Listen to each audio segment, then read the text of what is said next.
else to get there. No, Arnold. It'll take about 5 hours. 5 hours? What kind of train are we going on? Oh, we're not going on a train. They got jet buses now? Arnold, we're going to fly. What you talking about, Mr. D?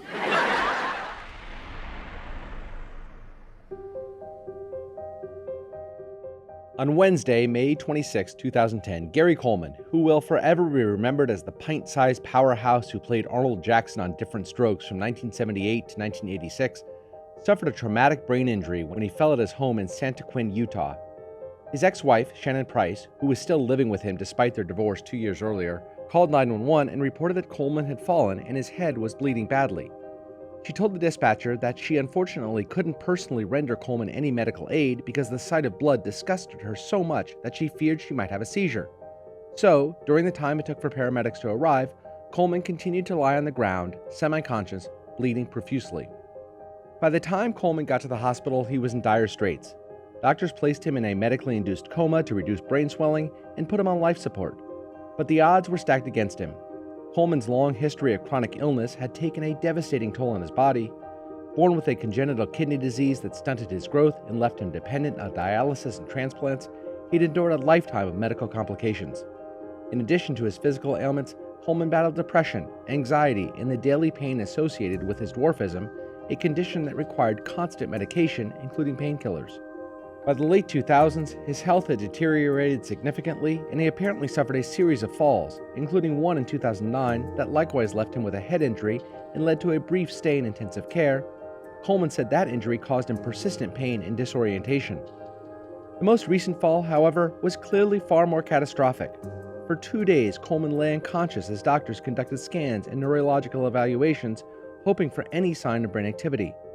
As word of his condition spread, fans, former co-stars, and media outlets rallied around him, flooding social media and entertainment news with messages of support and heartbreak. It was a testament to the enduring affection the public had for him, a performer who, despite his small stature, had left an enormous imprint on American pop culture. Standing just 4 foot 8 inches tall, Coleman had a towering on-screen presence. His expressive face, quick wit, and unforgettable catchphrase, "What you talking about, Willis?" made him an instant star. At the height of Diff'rent Strokes' popularity, he was earning $100,000 per episode, making him one of the highest-paid child actors in TV history. Doctors did what they could to save him, but Coleman never regained consciousness. Price, who, despite their fractured and often volatile relationship, maintained a near constant vigil in the ICU. But on the afternoon of May 28th, she was informed by doctors that there were no signs of recovery, and they believed the trauma to his brain was irreversible. Later that evening, she made the decision to terminate life support. A short time later, Gary Coleman, once one of the most beloved and bankable stars on television, was pronounced dead. Gary Coleman was 42 years old. I'm Jason Beckerman. I'm Derek Kaufman. This is Last Days, Gary Coleman.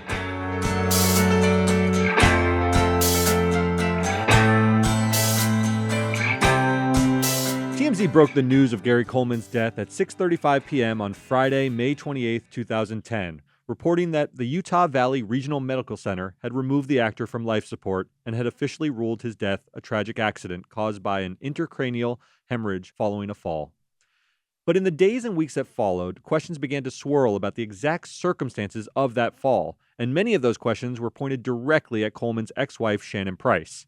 Although authorities were quick to say there was no indication of foul play, the public wasn't so sure. Friends, fans, and former colleagues voiced growing skepticism, particularly given the chaotic nature of Coleman's final years and the fraught, often toxic dynamic between him and Price. Todd Bridges, Coleman's Diff'rent Strokes co-star and longtime friend, didn't hold back, saying, quote, "I have a lot of questions about what happened to my friend," he said in a television interview just days after Coleman's death. A lot. Much of the suspicion centered on Price's inability to assist Coleman in the immediate aftermath of the fall, and her decision to remove him from life support just 2 days later, a decision some believed was made hastily and without proper authority. Dion Mile, Coleman's former manager, claimed that Coleman had executed a living will that explicitly stated he did not want life support removed within the first 15 days of hospitalization. Anna Gray, a close friend of Coleman's who claimed to be the executor of his estate, went even further, saying Price had no legal standing to make any medical decisions on Coleman's behalf.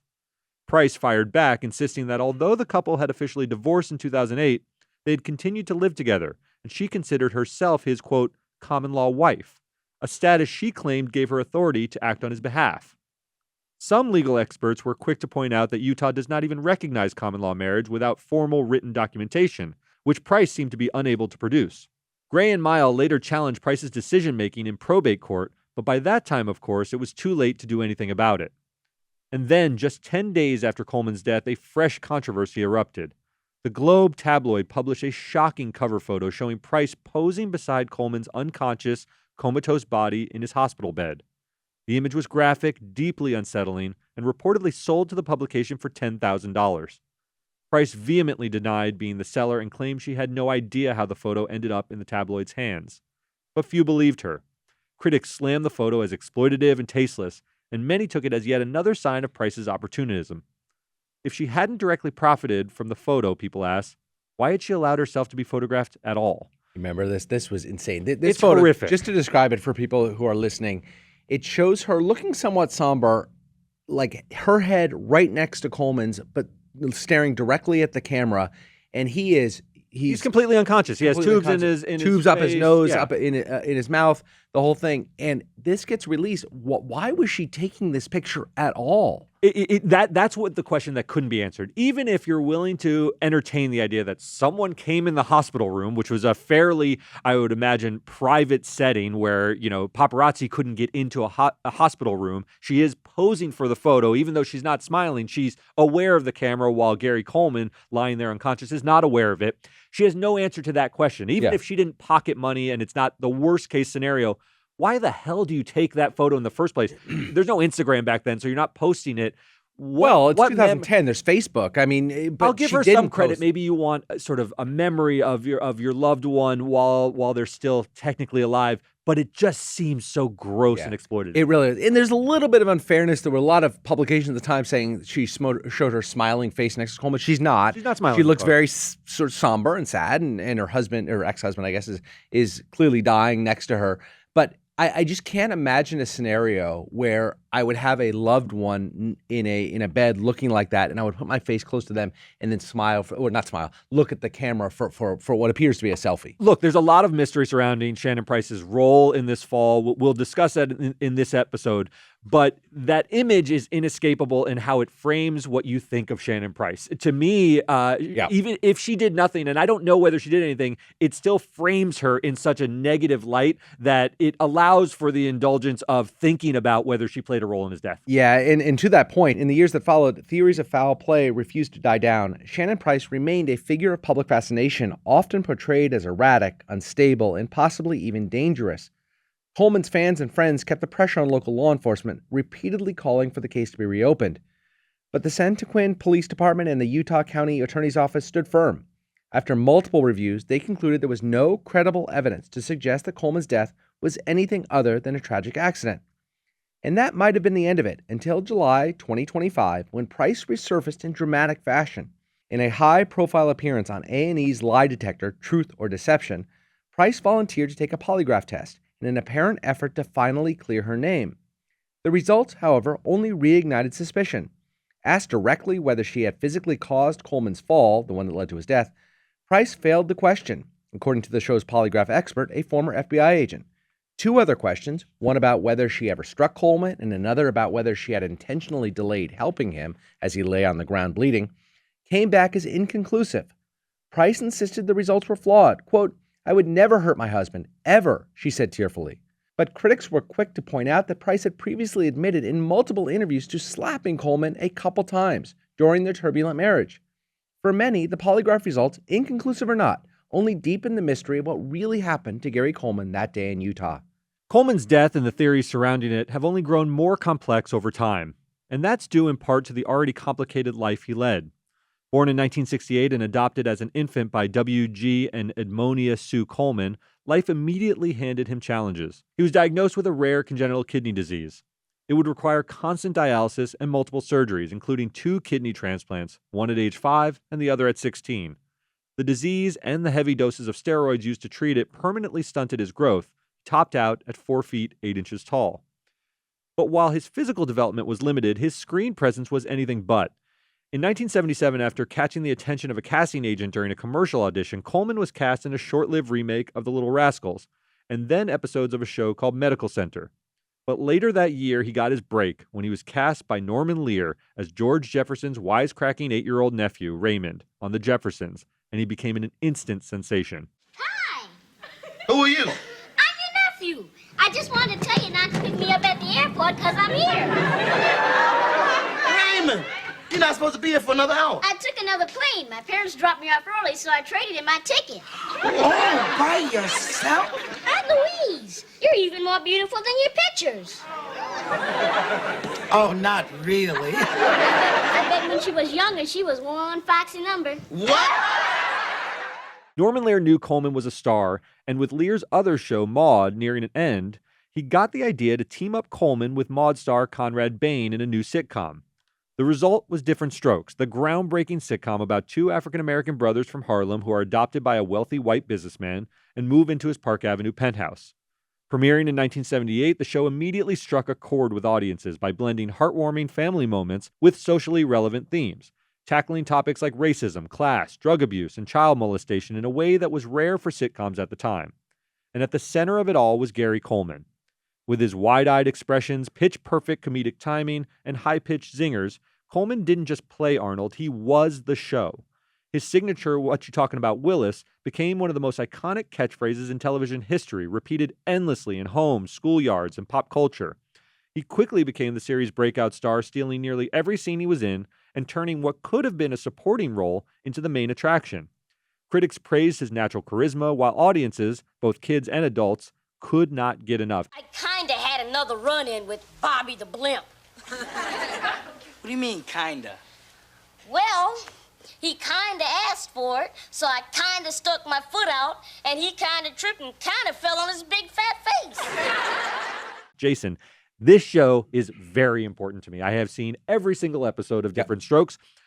It is one of those cursed shows as well. Dana Plato, Todd Bridges, all of them have had very difficult lives. Gary Coleman, yes. First and foremost, is who you think of. But as a television show, and putting aside sort of the drama that went on behind the scenes, it's wonderful. I watched it in syndication. I watched it when it was happening in part. It was very, very heartwarming. He was magnetic. There's no doubt that he drew the camera in. Todd Bridges and Dana Plato, they played perfect supporting roles. Conrad Bain is great as well, but wow, he was such an electric performer. There's a tendency to laud the dead, and you and I are probably as guilty of it as anybody, that we look on the bright side of what people did, and we maybe in our own minds inflate their accomplishments.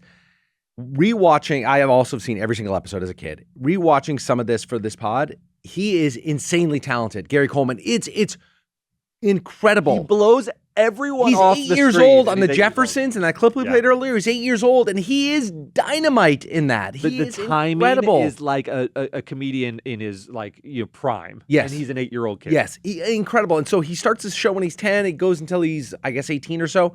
He's unbelievable. To say that he's the center of the show understates how big he was for that show. Every episode didn't start out this way.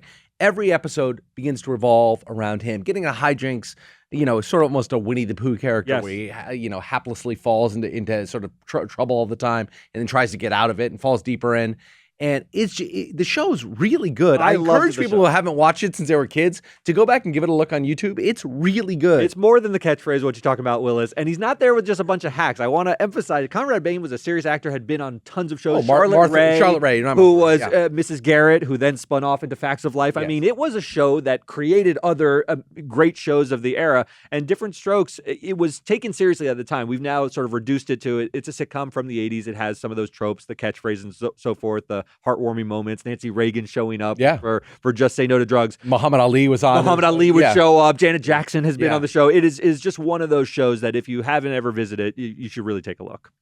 And to that point, Diff'rent Strokes became a ratings juggernaut, airing for 8 seasons from 1978 to 86, first on NBC and later on ABC. At its peak, the show was drawing tens of millions of viewers each week, and Coleman's fame soared. By age 11, he was earning $100,000 per episode, making him not only the highest paid child actor on television, but also one of the most bankable stars in Hollywood, a level of success rarely achieved by anyone, let alone a little kid battling chronic illness. His performance wasn't just beloved, it became emblematic of an entire era of television. By the early 80s, Gary Coleman was more than just a sitcom star. he was a brand. He voiced animated versions of himself on The Gary Coleman Show, appeared in multiple made-for-TV movies, The Kid with the Broken Halo, The Fantastic World of DC Collins, 2 of them, and became a regular guest on talk shows and red carpets. He even made appearances on The Muppet Show, Silver Spoons, and The Facts of Life. He wasn't just popular, he was everywhere. Lunchboxes, board games, comic books, even a doll in his likeness. His image was so bankable that NBC built Saturday morning cartoons and promotional campaigns around him. He was America's favorite little brother, a symbol of innocence and resilience and charm. At the peak of his fame in the early 80s, Gary Coleman was estimated to be worth $18 million, an absolutely enormous sum for a child actor at the time. But of course, fame at that level and at that age comes at a cost. While Gary Coleman was a fixture in millions of homes throughout the 80s, his off-screen life was far less stable. By the time Diff'rent Strokes ended its run in 1986, Coleman was 18 years old and facing the harsh reality that Hollywood had little interest in his future. His unique physical stature made it difficult for him to transition into adult roles. Casting directors didn't know what to do with him. He wasn't a child anymore, but his physical appearance still read as one. The once busy audition calendar dried up. Film offers vanished. He found himself professionally adrift, trying to reinvent himself in an industry that had already moved on. And then things got even worse. As he began to assess his finances and plan for adulthood, Coleman discovered that much of the money he had earned was gone. He would later accuse his adoptive parents and former business advisor of mismanaging and misappropriating his trust fund. In 1989, he filed a lawsuit against them, and after a prolonged legal battle, he was awarded $1.3 million in a judgment in 1993. But by then, the damage had been done. Legal fees, medical costs, and a lack of steady work left him in financial ruin. In 1999, he filed for bankruptcy, listing assets of less than $20,000. The story was heartbreaking. A former child superstar, once the most famous and highest-paid young actor in television, was now flat broke, forgotten by the industry that had once embraced him and struggling to make ends meet. Without steady acting work, Coleman began to take whatever jobs he could find just to make ends meet. Sometimes he was able to capitalize on his former fame. He made memorable cameos in The Simpsons, Fresh Prince of Bel-Air, and in the 2003 comedy Dickie Roberts' Former Child Star. But these were winking nods at a bygone career, tributes to what he had been, not what he still could become. More often, he took lower-paying jobs outside of show business in an effort to make ends meet. He worked as a security guard in shopping malls and on film sets, often drawing more attention than he was paid for. He took a job as a parking lot attendant in Los Angeles, where he was reportedly mocked by passers-by who recognized him. In one of the more surreal chapters of his post-fame life, he even worked briefly as a mall Santa, a gig that tabloid photographers quickly turned into a punchline. To many, these jobs were a cruel symbol of how far Coleman had fallen, but to Gary, they were a matter of survival.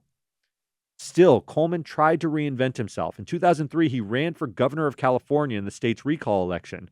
And while his candidacy was largely seen as a publicity stunt, his campaign slogan was, "I'm the least qualified candidate, at least I'm honest," he placed 8th out of over 130 candidates, ahead of Ariana Huffington and child actor turned activist Mary Carey. It's really a testament to how popular he was. He had fallen from grace. Those videos of him as a parking lot attendant were mocked mercilessly. This was a time when there was a real cruelty in celebrity journalism, that he was an object of derision, and no one gave him any respect The Santa at all. one, I remember. Here's a 4'8" tall Santa and trying to put kids on his lap. It was bad casting, obviously done by, I guess, the mall where it was. Stunt casting. It was probably cruel. It was stunt casting.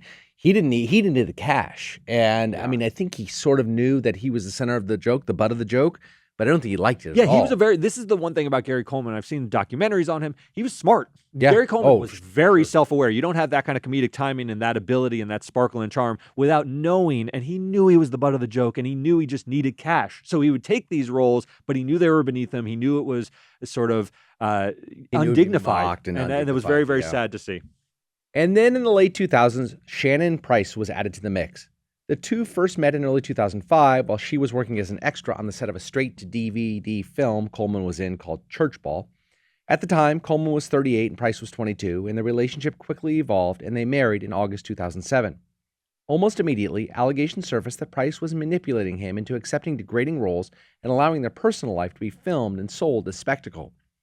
Price was accused by friends and acquaintances of pushing Coleman into uncomfortable television appearances, staging confrontations for tabloid shows, and enabling or even orchestrating the selling of stories and footage to media outlets. In later interviews, Coleman seemed aware that his image was being exploited, but often appeared too weary, physically or emotionally, to resist. He did, however, muster the ability to resist Price's suggestion that the couple appear on Celebrity Wife Swap because he felt it was too invasive. Nonetheless, many people close to Coleman believed he was trapped, not just by financial need, but by a toxic relationship that blurred the lines between caretaker, partner, and opportunist. In 2008, the relationship blew up, and Coleman and Price appeared on the TV show Divorce Court, one which aired the dysfunction of their relationship. The episode drew huge viewership due to Coleman's visibly emotional and combative appearance. That was one of those ugly ones we have once a month. Which we want to stop. We want to stop the ugly ones a I'd like month. to stop it because I'm 40 years old and I can't do this for another 30 years. Well, they're all different, but they're all centered around me. You know, the male is always the bad guy. The male is the one that's causing all the problems. If he doesn't get his way, he throws a temper tantrum like a 5-year-old does. And he stomps the floor and he's like, man! He starts throwing stuff around and he bashes his head in the wall too. Throughout the divorce, Coleman's health continued to decline. He suffered seizures, underwent heart surgery, and battled constant pain. In 2009, he collapsed while on set filming The Insider. He became visibly frailer in his final public appearances, often moving slowly and speaking in hushed tones.